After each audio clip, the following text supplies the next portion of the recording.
যদি আমার উপরে ঝাঁপিয়ে পড়ে আর আমার পরিণাম কি হবে? কেন তোমরা এই ধরনের ভাবাবেগে দুরাশা পোষণ করছো? তখন গোপীগণ বলছেন, শোনো, আমরা চারিদিক থেকে বিচার করে দেখি তোমার কেনাদাসী হয়ে গেছে। তুমি যে বললে এটা হতে পারে, আমরা অস্বীকার করছি। কেন কোন গৃহপতিরা মেনে নেবে না যে তাদের ধর্ম পত্নীগণ অন্য কোন পুরুষের দাসী হয়ে সারা জীবন তার কাছে থাকে? এটা মেনে নিতে পারবে। কিন্তু জানো, তবু আমরা ভয় পাচ্ছি না, আর তোমাকে ভয় করতে বারণ করছি। গোবিন্দ বলছেন, কেন? এর কারণটা কি? কারণটা হচ্ছে দত্তা ভয়ঞ্চ ভুজদণ্ড যুগম বিলজ্জ। এই যে তোমার সুবল সুডল বলিষ্ঠ বাহুদ্বয়, এই বাহুদ্বয়ের যে কি মহিমা, কি শক্তি, এটা তো আমরা জানি।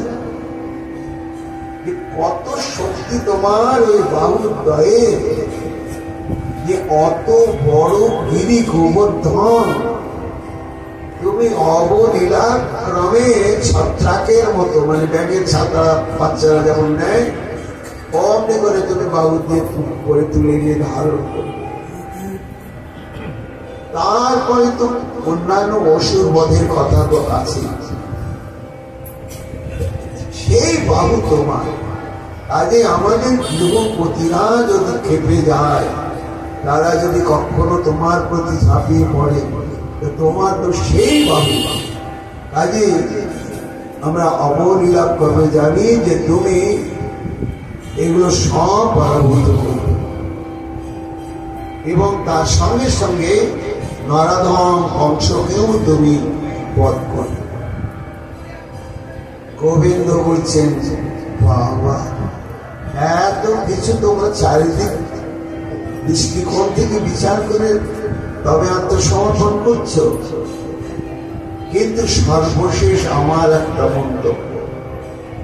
সবই মেনে নিলাম, কিন্তু সর্বোপরি বলো, আমি তো অকৃত রাজ ব্রহ্মচারী,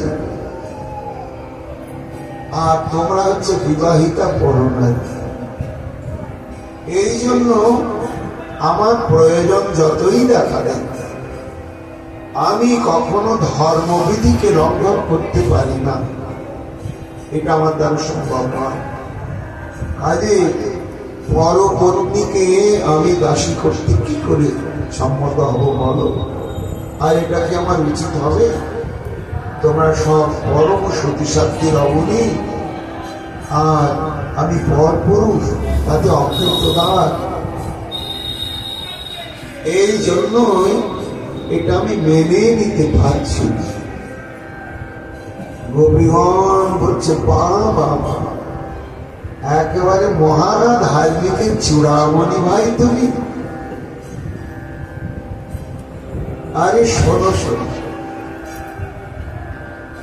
আমরা তো গোয়ালিনী থাকতে পারছি না, যা বাস্তব সত্য আমরা তোমার কাছে খুলেই বললাম।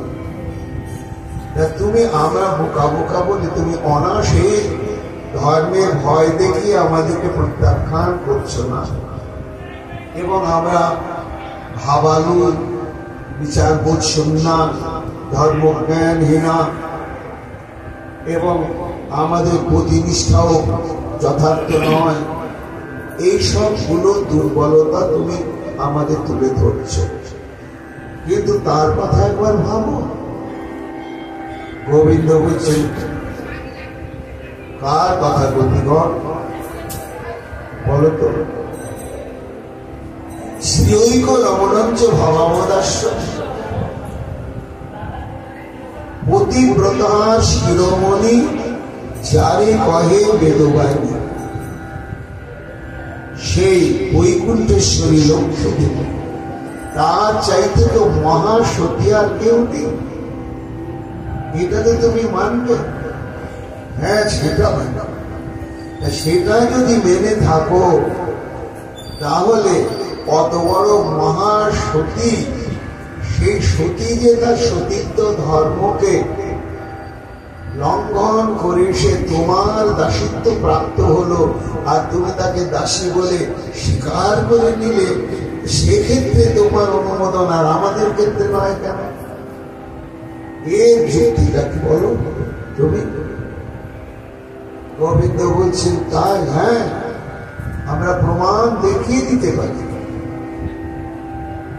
তুমি নারায়ণের পত্নী শ্রী লক্ষ্মী দেবীকে একেবারে দাসী করে তোমার বুকের মধ্যে স্থান দিয়ে রেখে দিয়েছে, সর্বজনবিদিত। কে নয়? রুক্মিণী বলছেন, হ্যাঁ মহারাজ, গোপীরা যেটা বলছেন সে সত্যি ঘটনা। কেন না, শ্রীকৃষ্ণের এই যে অনবদ্য মাধুর্য, যে মাধুর্য নারায়ণেতে নেই।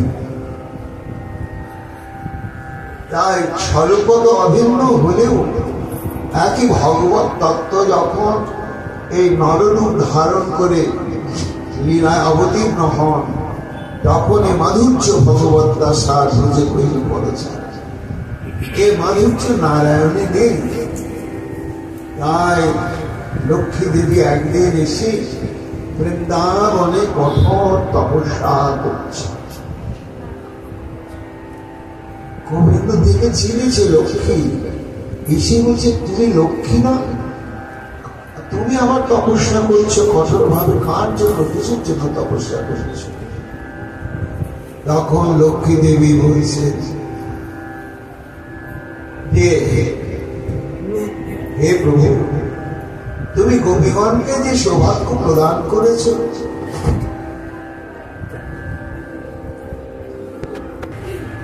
আমি সেই সৌভাগ্য পেতে চাই। তখন গোবিন্দ বললেন, হবে না, তুমি যতই তপস্যা করো, দেবী স্বরূপে তুমি কোনোদিনই সরাসরি এই স্বরূপ তুমি পাবে না লক্ষ্মী। কাজে যদি আমার কথা তুমি শোনো, এই মাধুর্য যদি আস্বাদন করতে চাও, তাহলে আমি যেমন নরস্বরূপে অবতীর্ণ হয়েছি, তোমাকেও তেমনি এই বৃন্দাবনে কোন গোপের ঘরে জন্মগ্রহণ করে গোপী হয়ে তবেই মাধুর্য আস্বাদন করতে হবে। তখন লক্ষ্মী দেবী বলছে, ঠাকুর, সেটা তো আমার দ্বারা সম্ভব নয়, আমি তো দেবী, তবু আমার একটি আবেদন রাখো। কি আবেদন? না, আমাকে একটু স্বর্ণ রেখা রূপে তোমার বক্ষে স্থান দাও। পদ্মপুরাণে আছে। তখন গোবিন্দ বললেন, সেটা পারে। তখন সেই দিকে লক্ষ্মী দেবীকে ভগবান নিজের বক্ষের বাম দিকে স্বর্ণ রেখা রূপে স্থান দিলেন। শ্রীকৃষ্ণের বক্ষের ডান দিকে হচ্ছে শ্রীবৎস চিহ্ন, আর বাম দিকে হচ্ছে লক্ষ্মী চিহ্ন বা এই সুবর্ণ রেখা চিহ্ন। গোপিকাগণ বলছে, মহাসতী শিরোমণি লক্ষ্মী দেবী দাস্য কামনা করে তোমার চরণে সে স্থান পেল, আর তুমি তাকে দাসী রূপে অঙ্গীকার করে নিয়ে খুব বক্ষে স্থান দিলে, তখন তোমার ধর্মজ্ঞান কোথায় ছিল? হ্যাঁ, লক্ষ্মী তো নারায়ণের গৃহিণী, বৈকুণ্ঠ পতিত তার পতি, তার পত্নীকে তুমি দাসী রূপে অঙ্গীকার করে নিয়ে একেবারে বুকের মধ্যে ঠাঁই দিয়ে দিলে। আর আমাদের ক্ষেত্রে দেখাচ্ছে অধর্ম, অধর্ম, অধর্ম। এটা তোমার কি নীতি? একই রকমই ভাবেই করতে হবে। এই জন্য শুধু লক্ষ্মী দেবী নয়, এই শ্যাম সুন্দর, এই চতুর্দশ ভুবনে প্রত্যেকটি ভুবনে ভুবনে অর্থাৎ সপ্ত স্বর্গ এবং সপ্ত পাতালে দেবী থেকে, দানব থেকে, দানবী থেকে, মানবী থেকে যত প্রকার রমণী যুবতী আছে, যদি দৈব ক্রমে কোনো অজ্ঞাত স্বীকৃতির ফলে একবার তোমাতে আকৃষ্ট হয়ে গেছে, তোমাতে অনুরক্তা হয়ে গেছে, হয়ে গেল তার, তুমি তাকে যেন যেন প্রকারণে তাকে দাসী করেই ছাড়ো, দাসী করেই ছাড়ো। কেউ বঞ্চিত হয় না আর থাকতেও পারে না। এই জন্য তুমি কেন ধর্মের ভয় রাখো?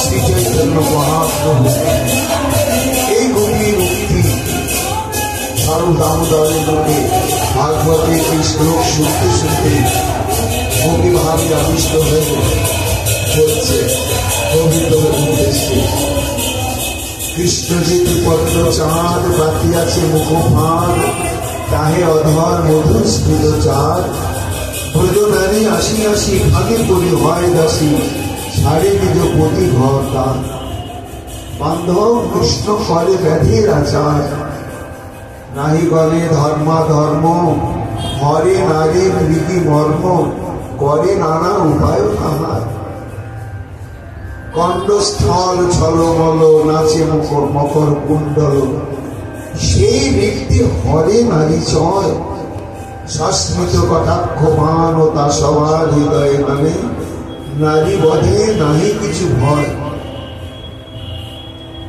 তারপরে নারীগণকে আকৃষ্ট করবার প্রত্যেকটি অঙ্গ প্রত্যঙ্গ হচ্ছে অনন্য সাধারণ, অতি উচ্চ সুবিস্তার ও লক্ষ্মী শ্রীবৎস অলঙ্কার, কৃষ্ণের যে ডাকাতিয়া বক্ষ, ব্রজদেবী লক্ষ লক্ষ তা সবারও মনোভক্ষ, হরিদাসী পরিবারে দক্ষ।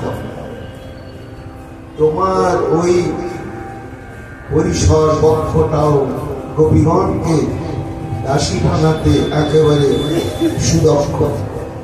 সুবলিত দীর্ঘাগল কৃষ্ণ ভুজ যুগল, ভুজ নয়ে কৃষ্ণ সর্পকায়, দুই শৈল ছিদ্রে পৈশে, নারী হৃদয় দংশে, মরে নারী সে বিশ্ব জ্বালায়।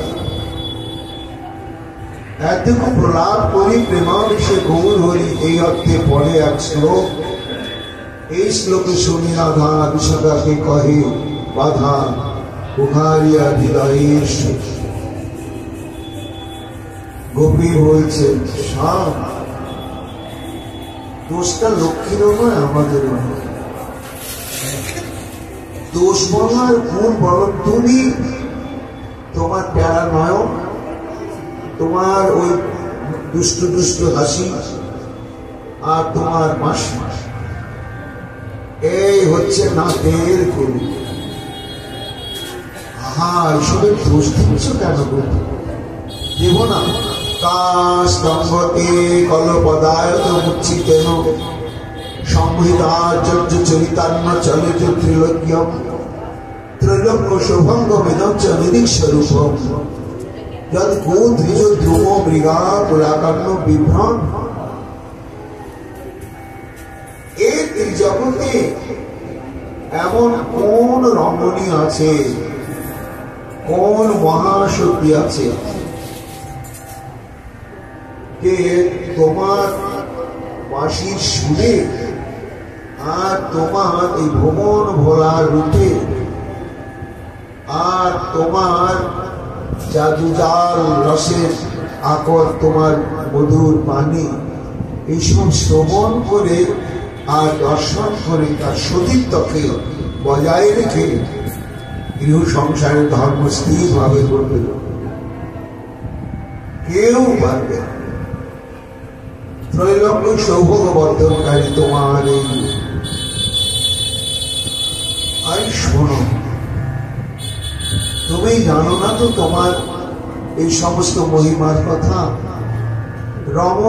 রমণীগণের কথা তো দূরে থাক, গো যদ গো দ্বিজ ধ্রুব মৃগা পুলকাণ্ড বিভ্রম, অর্থাৎ এই বৃন্দাবনের যত গাভী, যত তরু লতা, পশু পাখি, তারা পর্যন্ত তোমার রূপে তোমাকে অনুভব করে আনন্দে আপ্লুত চিত্ত হয়ে তারা দিশাহারা ধৈর্য হারা হয়ে যায়। এই জন্য কি বলবো আমরা, বলো? তুমি হয়তো জানো না যে তোমার রূপটা কেমন, তুমি জানো না যে তোমার বাসিটা কেমন। ও কাউকে সতীত্ব বজায় রাখতে দেয় না, একেবারেই দেয় না। এই জন্য তুমি দোষ আমাদের কেন দিচ্ছ? তোমার রূপের এমন অলৌকিক জাদু যা হয় না, হবার না। ব্রহ্মাণ্ডে এরকম দৃষ্টান্ত নেই কোথাও। কি দৃষ্টান্ত রূপীগণ? না জগতে কোন সুপুরুষকে দেখে রমণীরা বলে, দু চারজন বেটা ছেলে ভুলতে পারে, কিন্তু তুমি উল্টো, তোমাকে দেখে তো ব্রহ্মাণ্ডে শুধু নারী পুরুষ নয়, প্রত্যেকেই ভুলে যায় এবং তুমিও তোমাকে দেখে ভুলে যাও। তার প্রমাণ না মহাজন বাণীতে আছে, শোনো শ্যাম, কৃষ্ণ মাধুর্য এক স্বাভাবিক, কৃষ্ণ মাধুর্যের এক স্বাভাবিক ফল, কৃষ্ণ আদি নর নারী করো চঞ্চল, শ্রবণে দর্শনে আকর্ষয়ে সর্বমন, আপনা আস্বাদিতে কৃষ্ণ করেন যত। দর্পণাতে দেখে যদি আপনা মাধুরী, আস্বাদিতে ক্ষোভ ওঠে, আস্বাদিতে। এ রূপ কার আছে আর বলো? তুমি আমাদেরকে দোষ দিচ্ছ, এবার তুমি তোমাকে দোষ দাও। তুমি কেন তোমার রূপ পাগল হয়ে যাও, উন্মাদ হয়ে যাও? এবং তার অনেক দৃষ্টান্ত আছে। তুমি নিজেই চেপে থাকতে পারো না, উচ্ছ্বাসে বলতে বাধ্য হয়েছ তোমার নিজেরই রূপের মহিমা সব। তোমার এমন ভ্রমণ ভরা রূপ, সেই রূপে যদি সাবল জঙ্গল থেকে আরম্ভ করে সবাই ভুলে দাসী হতে যায়, কি তুমি ধর্মের বিচার দিয়ে তাদেরকে দূরে ধরে রাখবে বলো? অপরিকলিত পূর্ব কষ্টমৎকারী স্মৃতি মম গুরি আদেশ মাধুর্য পুরো, অয়ম হম বিহন্ত বৃক্ষ জামলুপ্ত চেতা, সরবসম প্রভুক্ত কামের আদিকে। অর্থাৎ শ্রী গোবিন্দ আমার দ্বারকা লীলা।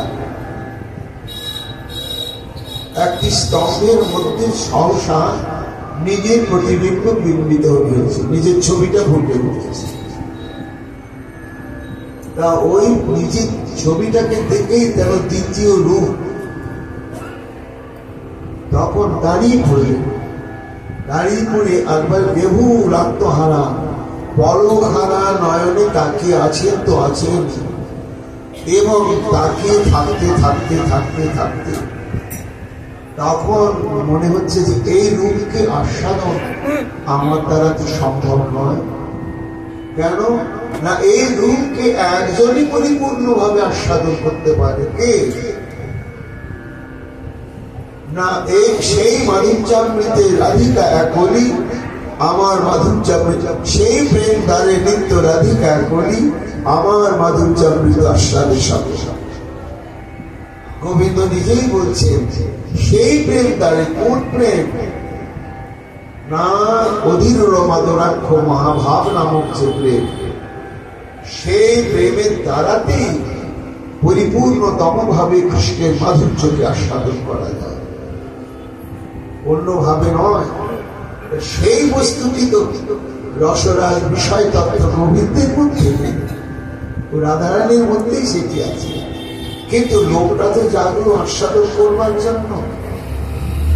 তাই কি অদ্ভুত স্মৃতি মম করি আনুষ মাধুর্য পুরো আমার সম্মুখে, আমার চিত্তমন মাদরকারী মূর্তি প্রকাশ পেল। হায় হায়, একে পরিপূর্ণভাবে আস্বাদন করতে আমার তীব্র লালসা, এবং লালসা তো পূরণ হওয়া সম্ভব নয়। কেন? না এটা একমাত্র রাধারানী আস্বাদন করতে তাই উপভোক্ত কাময়ে রাধিদেব। তখন গোবিন্দের অন্তঃকরণে রাধা হওয়ার বাসনা জাগল। সেই প্রেম তার নিত্য রাধিকা এগুলি আমার মাধুর্যামৃত আস্বাদে সকল। কাজে আমি যদি কোনোদিন রাধা হইতে পারি তাহলে এই আমার মাধুর্যটি কেমন সেটা আস্বাদন করা যাবে। এই বাসনা নিয়েই তো তিনি কলিতে গৌরাঙ্গ হলেন। কাজে এই রূপ দেখে আপনার কৃষ্ণের হয় চমৎকার আস্বাদিকে মনে ওঠে কাম। শাসভাগ্য যার নাম সৌন্দর্যাদি গুণগাম, এই রূপ তার নিত্যধাম। গোপীরা বলছে তাহলে শোনো, তুমি আমাদেরকে দোষ দেবে, আমরা আলাপড়া ভুলে যাই, তোমাকে দেখে দাসী হতে চাই। তোমার রূপের মহিমার প্রভাবটা কেমন এবার তুমি তো নিজে বুঝলে সব। আমরা প্রমাণ দিয়ে দিয়ে মিছিয়ে দিলাম। এই তো গেল তোমার রূপের জাদু জালের কথা। আর তারপরে যে তোমার বাঁশিটা, এই যে বাঁশিটার কি জাদু, এ এক মুখে বলা যাবে না। নাগর কহ তুমি করিয়া নিশ্চয়, মানে এই গভীর ভাবে ভাবাবিষ্ট হয়ে গম্ভীরা লীলায় শ্রী চৈতন্য মহাপ্রভু কৃষ্ণের উদ্দেশ্যে প্রলাপ হচ্ছে। নাগর কহ তুমি করিয়া নিশ্চয়, এই ত্রিজগৎ ভরে আছে যত যুক্কা নারী, তোমার বেনু কাহানা আকর্ষণ। অযোগ্যগণকে তো আকর্ষণ করবে, এটা তো স্বাভাবিক। কিন্তু যারা যোগ্য, কি যোগ্য? যারা ধর্ম সংরক্ষণে যোগ্য, প্রাণ যাবে ধর্ম ত্যাগ করবে, এই রকম যে যোগ্যা নারী তাদেরকে পর্যন্ত আকর্ষণ করে। কি যে তোমার এই বাঁশিটার মধ্যে দুঃখ তন্ত্রমন্ত্র যে পড়ে তুমি বাজি যাও, কৈলাযত বেণুধ্বনি সিদ্ধ মন্ত্রাদি যোগিনী, দুতি হইয়া মোহে নারীর মন। ওই বাঁশির মধ্যে যেন মন্ত্র শক্তি করে দেওয়া আছে। একেবারে যার কানে কি একবারে প্রবেশ করবে তার আর ক্ষমতা নেই ঘর সংসার করা, আর জগতে কাউকে আপন ভাবা। যার মাসি বাচ্ছে সেই ছাড়া আর কেউ আপন না, এইটাই তখন তার মনের মধ্যে বিশ্বাস দৃঢ়ভাবে যাবে। তাই দুটি হইয়া মোহে নারীর মন, মহৎ কথা বাড়াইয়া আর্যপদ ছাড়াইয়া আমি তোমায় করে আকর্ষণ। একবার যার কানে প্রবেশ করেছে তোমার ওই বংশীধ্বনি তাকে ছলে বলে কৌশলে তোমার পায়ে নিয়ে এসে ফেলবেই ফেলবে। ধর্ম ছাড়াও বেনুর দ্বারে হান কটাক্ষ কাম স্বরে, লজ্জা ভয় সকল ছাড়াও এবে আমায় করিরুষ, কহি বলি ত্যাগ দোষ, ধার্মিক হইয়া ধর্ম শিখাও। অন্য কথা অন্য মন, বাহিরে অন্য আচরণ, এসব শত পরিপাটি। তুমি জানো পরিহাস, হয় নারী সর্বনাশ, ছাড়ো এইসব সতীনাটি।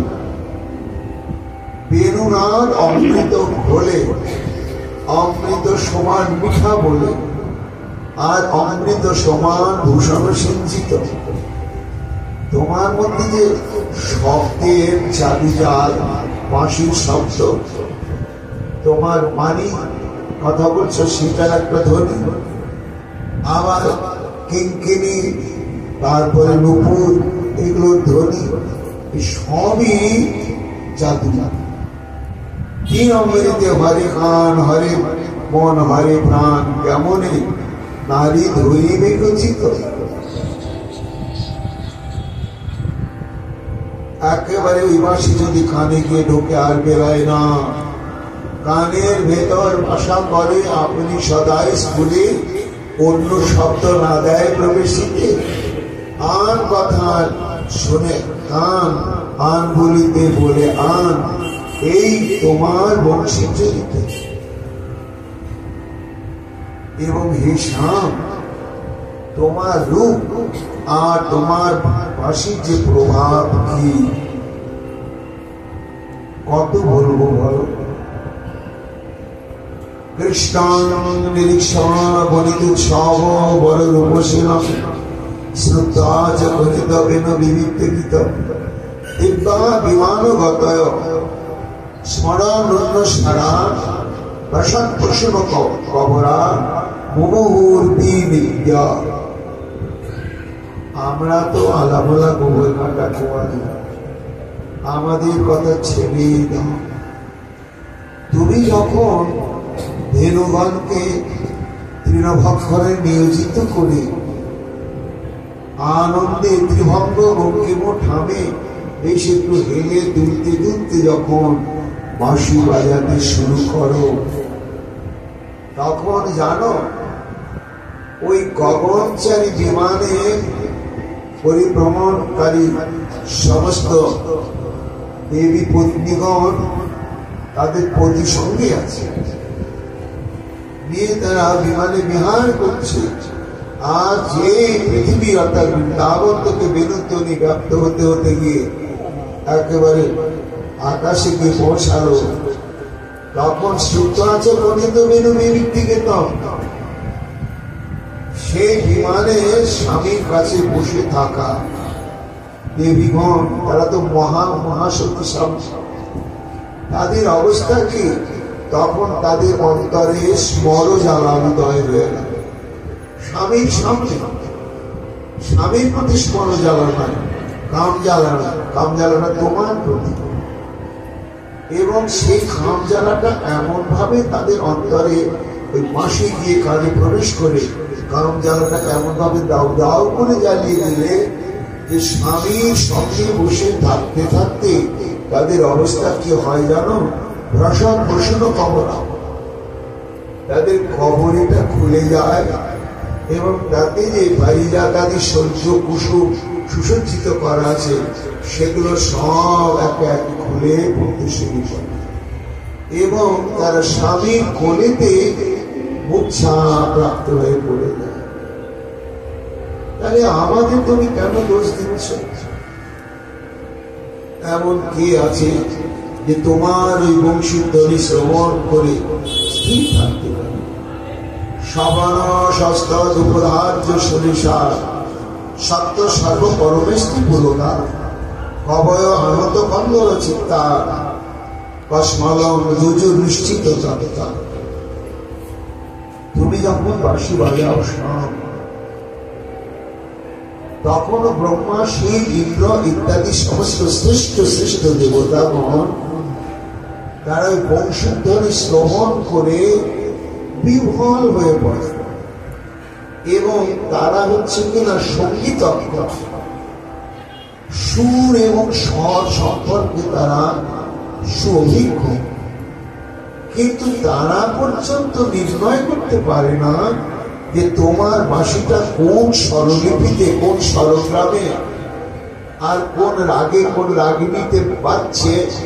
তাদের জ্ঞানের ভান্ডারে যত যত রাগ রাগিনী সম্বন্ধে ধারণা সব পাল্টে দেয় এবং তারা আনন্দ কন্দার চিন্তা আপন আপন বাহনের উপরে থেকে বৃন্দাবনের দিকে এমনি করে নিচের দিকে তাকে অপলক হয়ে উৎকর্ণ হয়ে তোমার বংশীধ্বনি শ্রবণ করে এই তত্ত্বটা নির্ধারণ করতে পারে। তা ধরো তাদের কথা, আর আমরা কোথায় সামান্য আলা বলা গোবর ঘটা গোয়াল।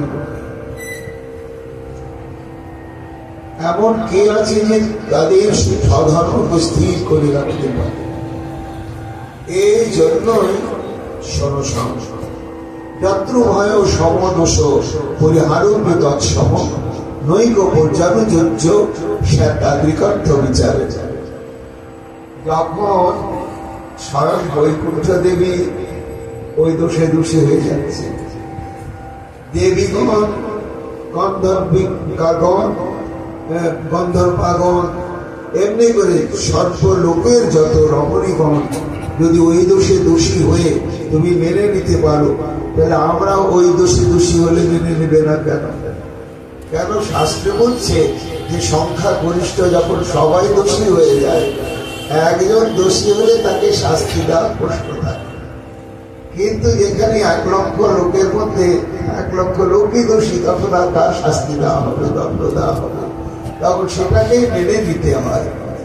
এই জন্য তুমি আমাদের কথা চিন্তা করো। ব্যক্তম ভবান ব্রজ ভায়ার্থী হরভিজাত দেব যথাদি পুরুষ লোকগোপ্তা তন্ননীতি কর পঙ্কজ মাত্র বন্ধ তপ্ত স্তরেশু শিরস্য চক্রিত করি না। একটা কথা বলি শোনো।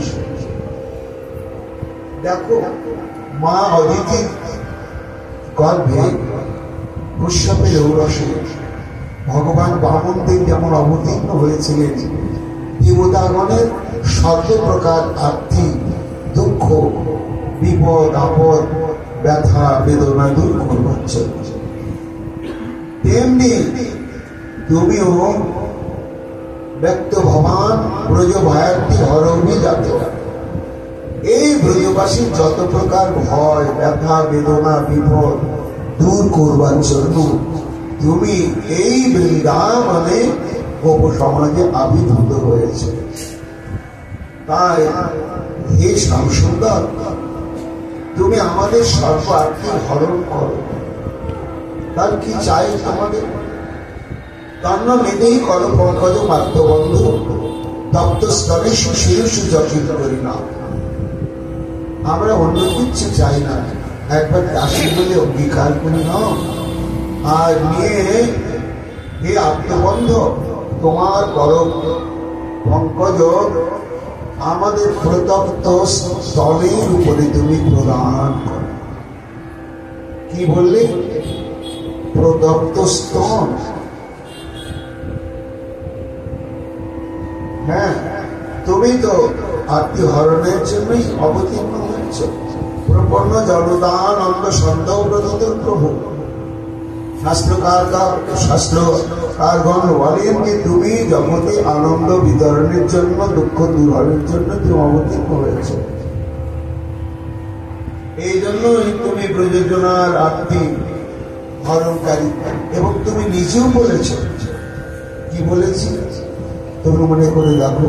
তুমি বলেছ তস্মান অনুসরণ গোষ্ঠম মন্নাথ মত প্রতিগ্রহণ গোপায় সাত্মযোগেন স্বয়ং মে ব্রত আহিত।